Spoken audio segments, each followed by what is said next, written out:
오늘 디모데전서에 있는 말씀을 가지고 오직 주의 사랑에 매여 이 제목으로 하나님 말씀을 함께 나눕니다. 오직 주의 사랑에 매여, 오늘 아까도 우리가 예배 전에 불렀던 찬양이고 이제 말씀을 나눈 다음에도 같이 부르겠습니다만, 바울의 이 고백이 딱 그 말씀이 아닌가, 그 찬양이 아닌가 싶어서 찬양의 제목을 오늘 말씀의 제목으로 삼아서 함께 나누려고 합니다. 여러분, 지금까지 신앙생활하면서 우리가 참 많은 간증자들을 만나지 않습니까?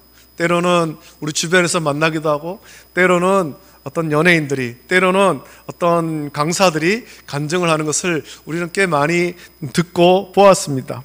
우리는 그분들을 통해서 하나님께서 그분들의 인생을 어떻게 인도하셨으며 긍휼을 베푸셨는지를 그 간증을 통해서 듣고 은혜를 누리는 거죠. 아, 하나님께서 저들을 저렇게 인도하셨지, 맞아, 나에게도 저런 은혜를 주셨는데, 이런 은혜를 같이 누리는 거예요.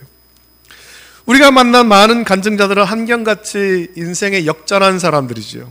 절망의 나락에서, 삶의 끝자락에서 인생에 의지할 수 있는 모든 것이 물거품처럼 사라졌을 때 하나님이 간섭하셔서 그들의 인생을 새롭게 하시고 복음 전파의 사역자로 그들을 붙잡아 주시는 것입니다. 어떤 목사로 세우시기도 하고, 때로는 평신도로서 간증을 전하는 그런 자들로 세우기도 하셨습니다. 그럴 뿐만 아니라 이전에 교회를 대적하고 핍박에 선봉했었던 사람들에게 긍휼을 베푸시고 변화된 그들로 오히려 주님을 찬양케 하시는 일들도 우리는 많이 보았습니다. 주님의 구원 능력을 전하게 하신 것입니다. 변화된 그들, 주님의 큰 긍휼을 입은 그들을 통해 하나님은 구원할 많은 영혼을 오늘도 부르고 계시는 것입니다. 목사님들이 주일마다 강단에서 말씀을 전하기도 합니다만, 목사님들 외에도 평신도 그런 사역자들을 통해서, 간증자들을 통해서 그 가까이 있는 자들에게 하나님의 은혜를 전하고 주께로 인도하는 역할을 하고 계신다는 겁니다. 오늘 본문의 말씀은 이렇게 한 간증자로서 바울이 자기가 하나님께 긍휼을 입은 것에 대해서 말씀하고 있습니다. 자기가 전에는 이런 삶을 살았는데 하나님의 그 은혜의 손에 붙잡혀서 내가 이렇게 변화되었다, 내가 이런 사역을 한다 라고 고백하는 거지요. 바울의 삶은 그가 다메섹에서 예수 그리스도를 만난 것을 기점으로 그 전과 후가 완전히 바뀐 그런 삶을 삽니다. 다메섹으로 가는 길에서 예수님 만나기 전에, 또 다메섹으로 들어가서 아나니아를 통해서 그 눈을 뜨기 전에 바울은 이기심과 분노 그리고 폭력으로 가득 차 있었습니다. 그는 바리새인으로서 유대교에 어긋나는 행동하는 사람들에 대해서 철저하게 비판했습니다. 그 비판의 대상이 누굽니까? 예수님을 구주로 믿는 사람들이지요.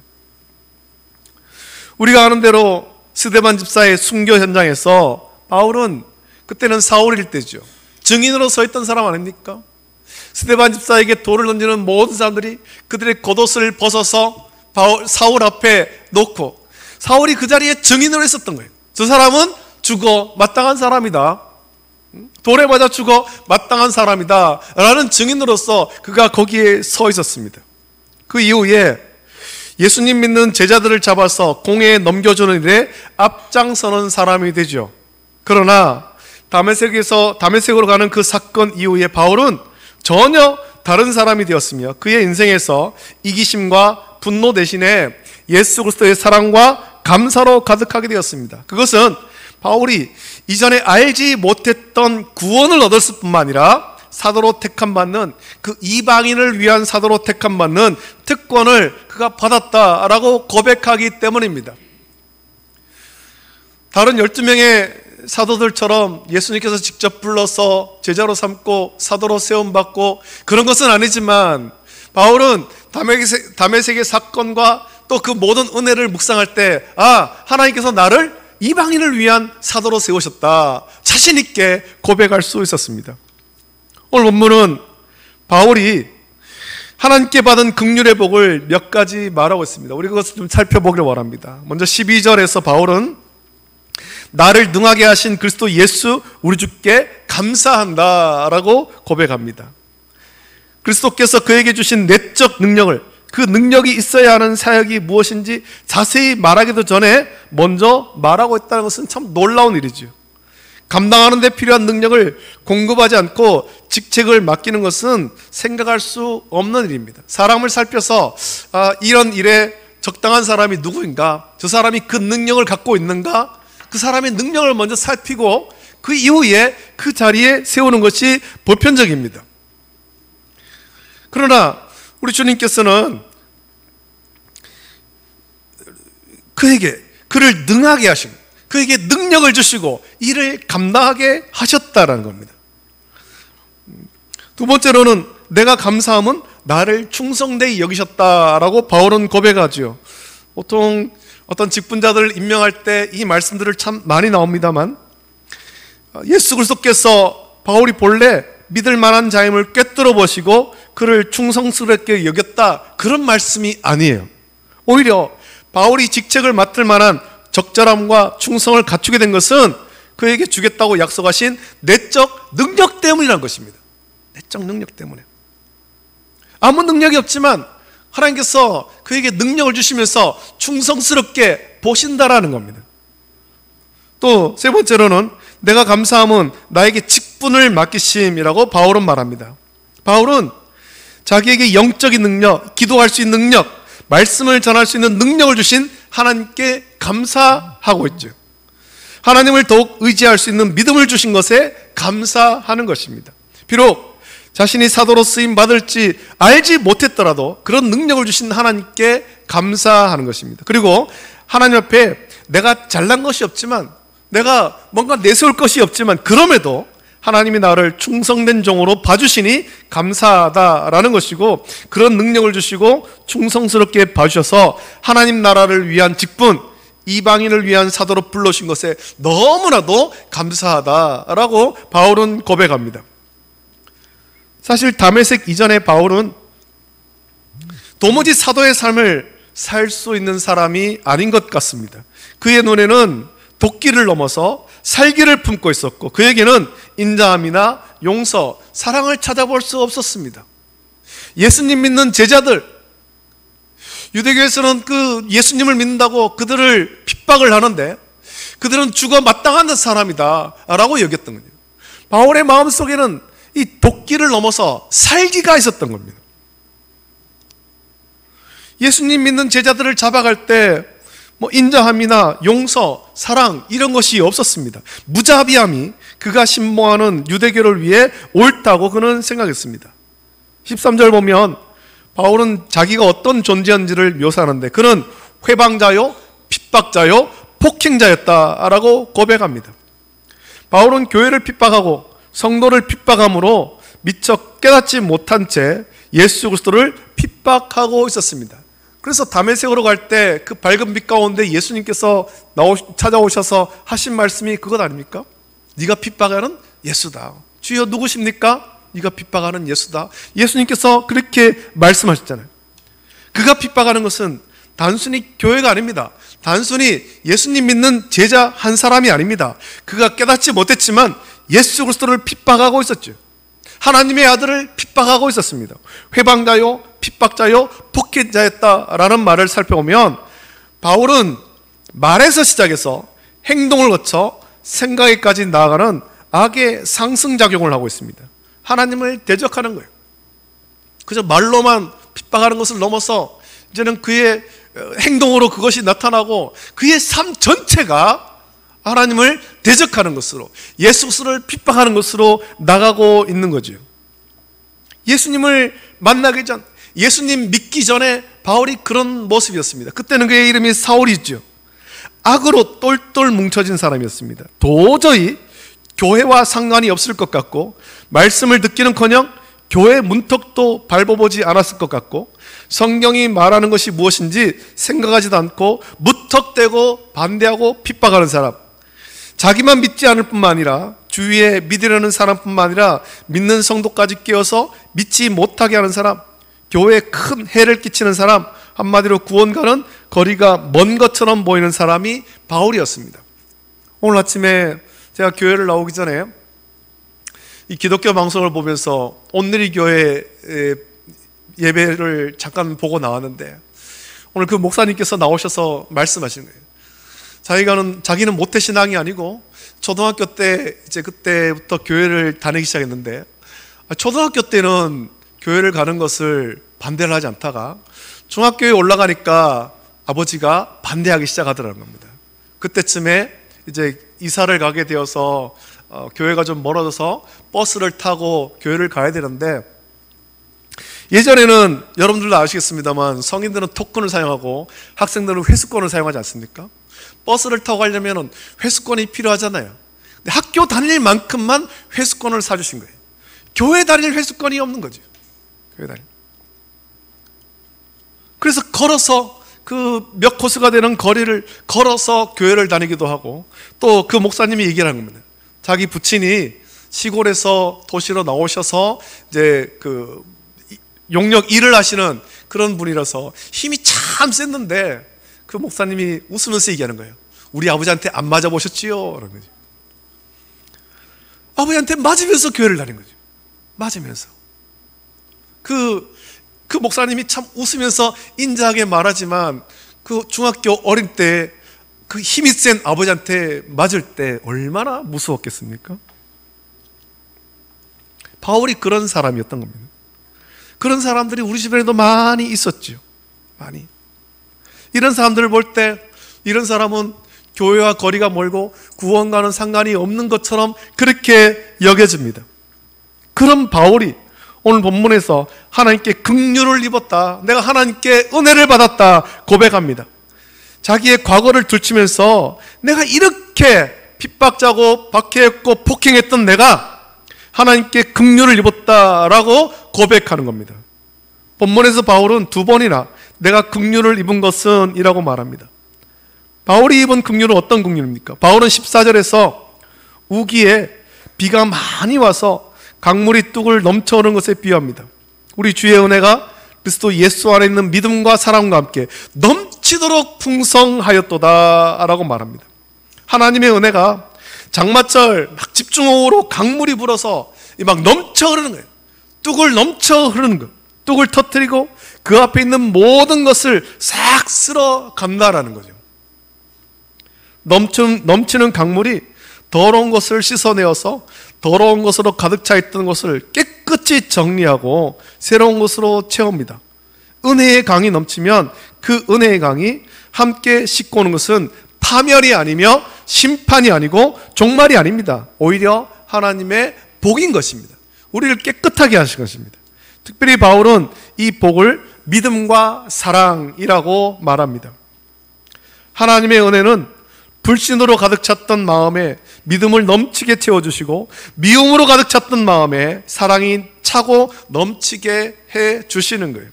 그래서 예수님을 온전히 믿고 그 은혜를 받은 사람들은 그의 입술과 그의 삶과 그의 행동 속에 그 누구도 미워하거나 시기하거나 그렇게 저주하지 않습니다. 초기 기독교 역사를 보면 많은 박해가 있었습니다. 로마에서 박해를 받으며 그리스도인들은 그 박해로 많은 순교를 당했고, 결국 그 박해를 피해서 땅을 파고 지하로 들어가죠. 카타콤으로 들어갑니다. 카타콤으로.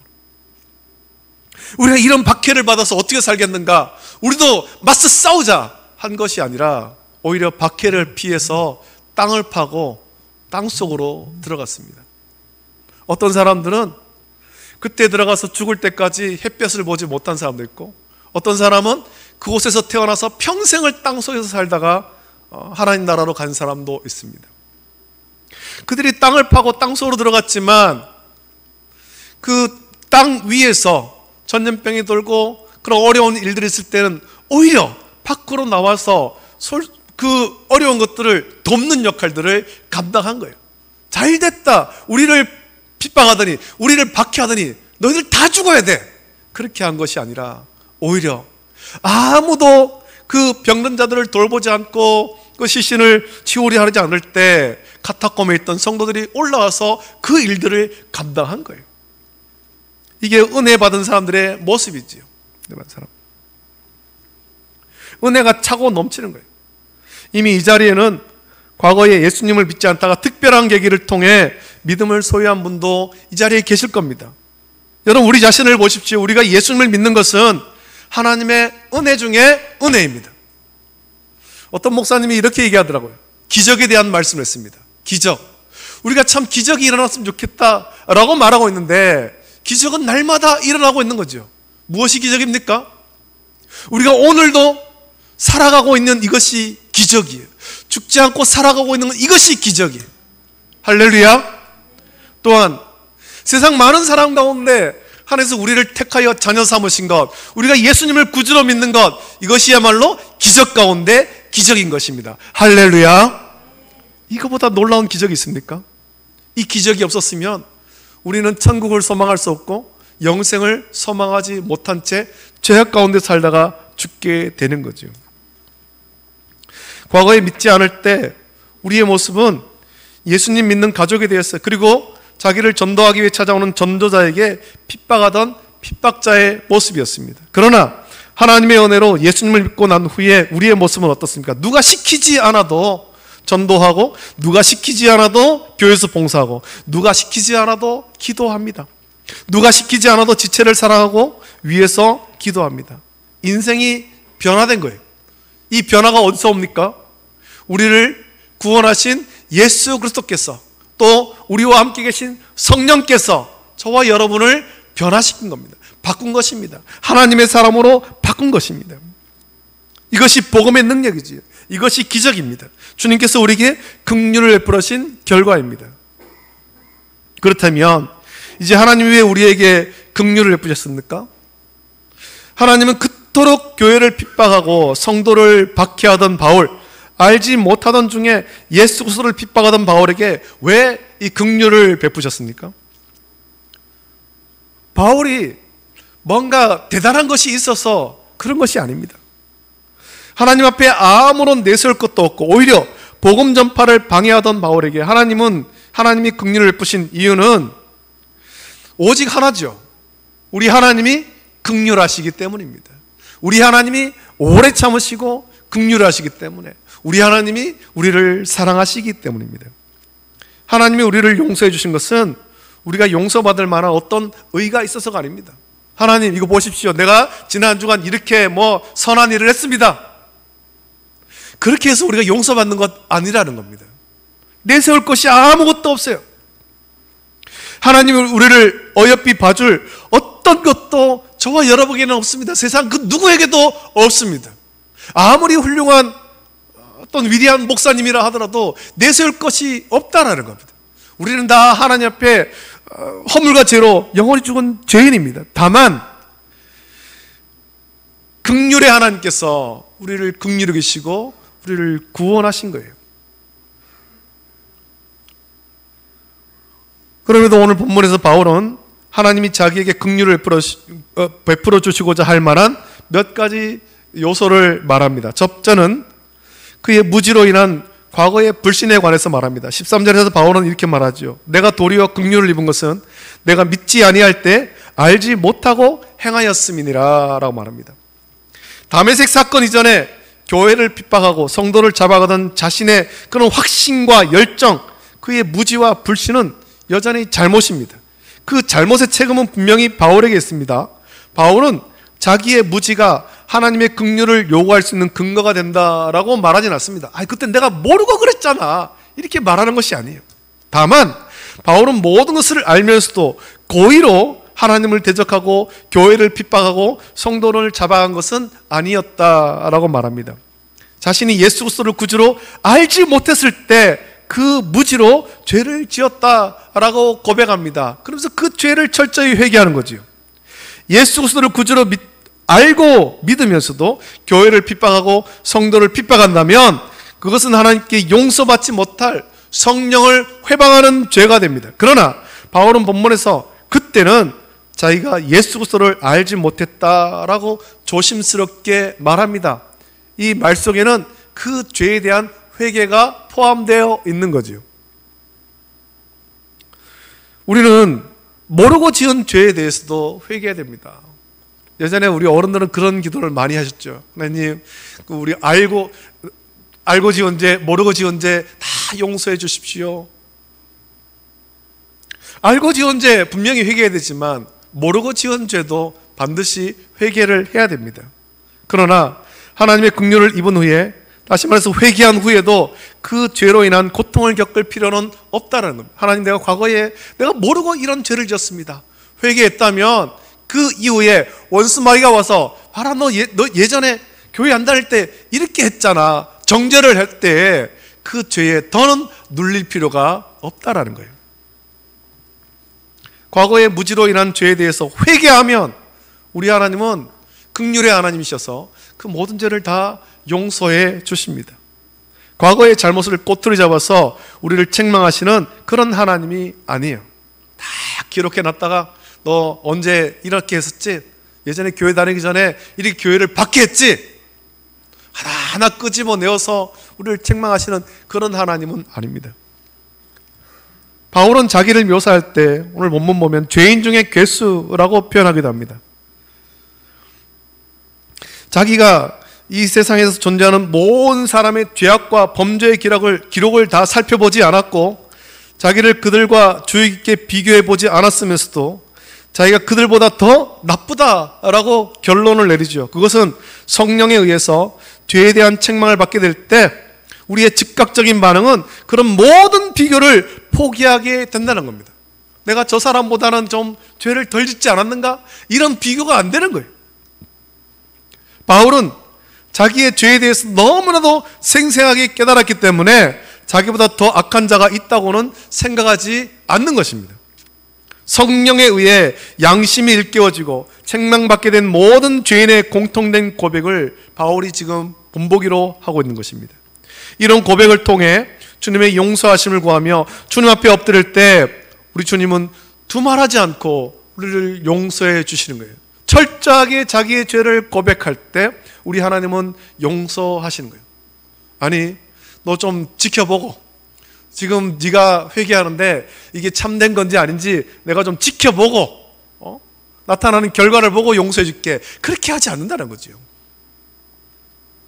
또 바울은 자기가 긍휼을 입은 이유를 미래에 있는 다른 사람들의 믿음에 대해서 말합니다. 16절에 그러나 내가 긍휼을 입은 까닭은 예수 그리스도께서 내게 먼저 일체 오래 참으심을 보이사 후에 주를 믿어 영생 얻는 자들에게 본이 되게 하려 하심이라 라고 말합니다. 바울의 회심, 다메섹에서의 사건은 성경에 기록된 회심 가운데서도 매우 독특한 것이기는 하지만 바울의 회심은 뒤에 따르는 모든 회심의 원형이라고 말할 수 있죠. 바울의 회심은 우리 주님의 끝이 없는 오래 참으심을 보여주는 거예요. 바울의 회심 사건은 오늘날 성경을 읽는 우리에게 소망을 품게 해줍니다. 바울이 오늘날 강단에 서서 자신의 신앙을 간증한다면 우리에게도 이런 용기를 줄 거예요. 절대로 절망하지 마십시오. 예수님께서 심지어 죄인 가운데 괴수인 나 같은 사람조차도 긍휼을 베푸셨습니다. 그분은 여러분에게도, 그리고 여러분을 핍박하는 여러분의 불신 가족, 불신 이웃들에게도 긍휼을 베푸실 것입니다. 여러분, 비록 바울은 회방자요, 핍박자요, 폭행자였지만 그리스도의 은혜가 그에게 넘치게 부어진 것입니다.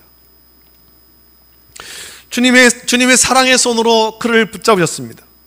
바울은 부분적으로는 무지로 인한 불신 때문에, 또 부분적으로는 오는 세대의 유익을 위해 그리스도의 한없는 인내를 보여주려고 긍휼을 입었습니다.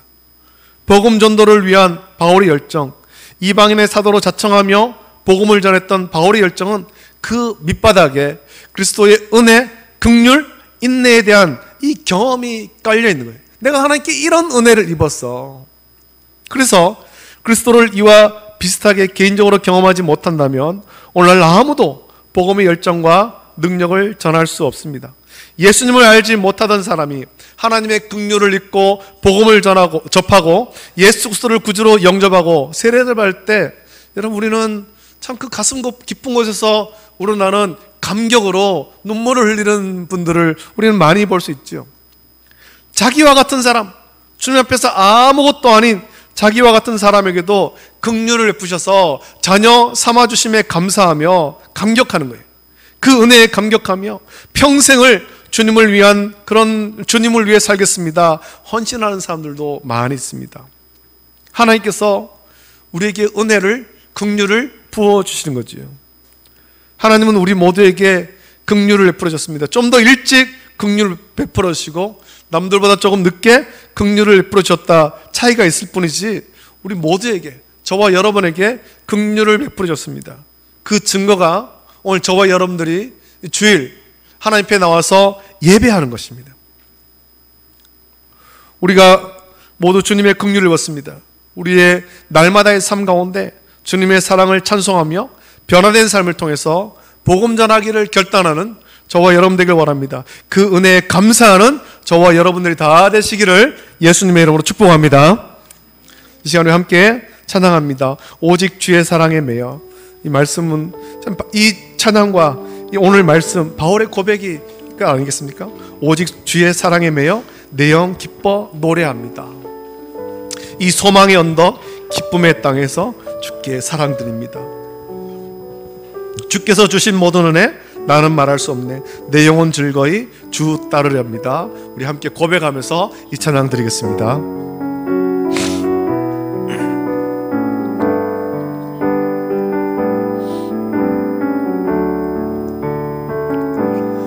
오직 주의 사랑에 매여 내 영 기뻐 노래함. 이 소망의 언덕 기쁨의 땅에서, 이 소망의 언덕 기쁨의 땅에서 주께 사랑드리. 오직 주의 임재 안에 갇혀, 오직 주의 임재 안에 내 영 기뻐 찬양합니다. 내 영 기뻐 찬양. 이 소명의 언덕 거룩한 땅에서, 이 소명의 언덕 거룩한 땅에서 주께 경배드리. 주께서 주신 모든 은혜, 주께서 주신 모든, 나는 말할 수 없네. 나는 말할 수, 내 영혼 즐거이 주 따르렵니다. 내 영혼 즐거이 주 따르렵니다.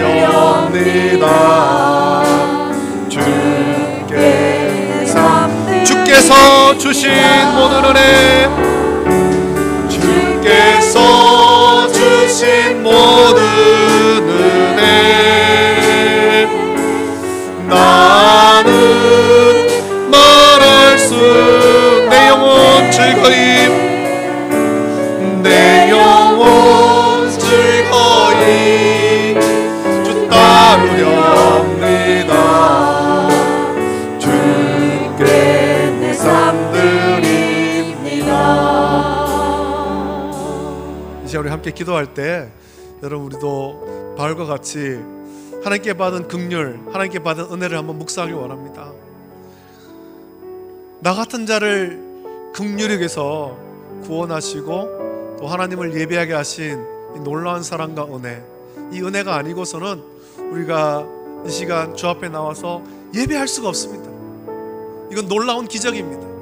하나님이 놀라운 기적으로 우리를 긍휼히 여기시고 이 자리에 불러오시고 은혜 주시고 하나님을 예배하게 하신 하나님 감사하면서 감격하고, 내가 이 바울과 같이 또 오늘 이 찬양과 같이 내 영혼 즐거이 주를 따르겠습니다, 주만 따라가겠습니다, 우리 고백하면서 같이 찬양하고, 또 이런 은혜가 우리 주변에 더 넘치게 있게 해달라고, 우리의 믿지 않는 가족들, 믿지 않는 형제자매들, 믿지 않는 이웃들에게 넘치게 임하게 해달라고 시간 간절하게 합심하여서 우리 주님 한번 크게 부르짖고 함께 기도하겠습니다.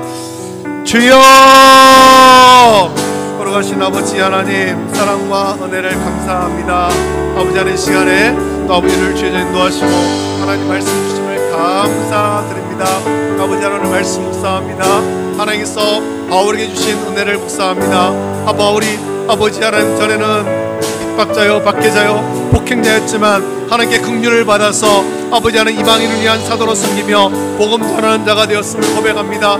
아버지 하나님 전에는 전에 모르고 지었던 죄에 대해서 회개하며 또 오는 세대를 위해서 주를 믿는 그 모든 세대를 위해서 하나님께서 본보기로 자기에게 긍휼을 베푸셨다라고 고백하는 이 바울의 모습 볼 때 아버지 우리도 같은 은혜를 받았음을 고백합니다. 아버지 우리가 받은 그 은혜를 묵상하며 우리 또한 아버지 하나님 그 은혜 가운데 온전히 살기를 원하고 아버지 하나님 주를 위해서 살아갈 수 있도록 은혜를 부어 주시옵소서. 아버지 하나님 이 은혜가 우리가 임하는 것이 아니라 우리의 믿지 않는 가족과 우리의 믿지 않는 친척 우리 이웃들에게도 동일하게 임할 수 있도록 은혜를 부어 주시옵소서.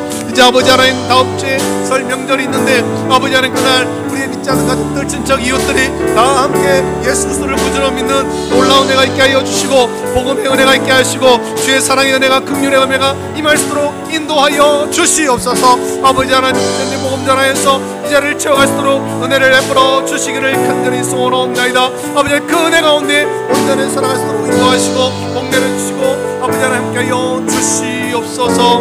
감사하며 거룩하십니다. 거룩하신 아버지 하나님 사랑과 은혜를 감사드립니다. 오늘 바울이 디모데에게 편지를 쓰면서 전한 이 고백 우리 함께 묵상합니다. 아버지 하나님 전에는 비방자요 박해자요 폭행자였으나 내가 긍휼을 입은 것은 내가 하나님께서 믿지 않을 때 지은 죄에 대해서 회개할 때 용서하셨고 또 오는 세대를 위해서 믿음의 본보기로 바울에게 긍휼을 베푸셨다 고백합니다. 아버지 하나님 이 은혜를 바울만 받은 것이 아니라 오늘 자리에 있는 우리들도 다 받았음을 고백합니다. 하나님의 긍휼과 하나님의 은혜로 놀라운 기적이 일어나서 우리가 하나님을 아버지라 부르고 예수님을 구주로 믿으며 이 자리에 나와서 예배합니다. 아버지 하나님 은혜 주심을 감사함을 드립니다. 하나님께 주신 구원의 기쁨과 감격을 누리고 또 여기에 감사하며 바울과 같이 복음 전한 자가 되게 하여 주시옵소서. 특별히 이 은혜가 우리의 가족 가운데 아직 믿지 않는 가족이 있다면 그들에게도 임하게 하여 주시고 믿지 않는 친척과 형제자매들 이웃들에게도 임하게 하여 주시옵소서. 그래서 온 식구가 온 가문이 다 예수 그리스도를 구주로 믿으며 주를 위해서 충성하고 헌신하는 믿음의 명문 가정으로 온전히 설 수 있도록 은혜를 부어 주시옵소서. 감사합니다. 이제는 우리 주 예수 그리스도의 은혜와 하나님 아버지의 사랑하심과 성령님의 감화 역사 교통하심이 우리를 사랑하사 한량없는 은혜를 부어주시고 긍휼을 부어주시고 자녀 삼아주시며 하나님을 찬양케 하신 하나님께 감사하고 그 은혜 가운데 살기를 결단하고 복음 전하기를 결단한 우리 모든 성도들 머리 위에 가정과 자녀와 직장과 생업 위에 이제로부터 영원토록 함께 있을지어다. 아멘.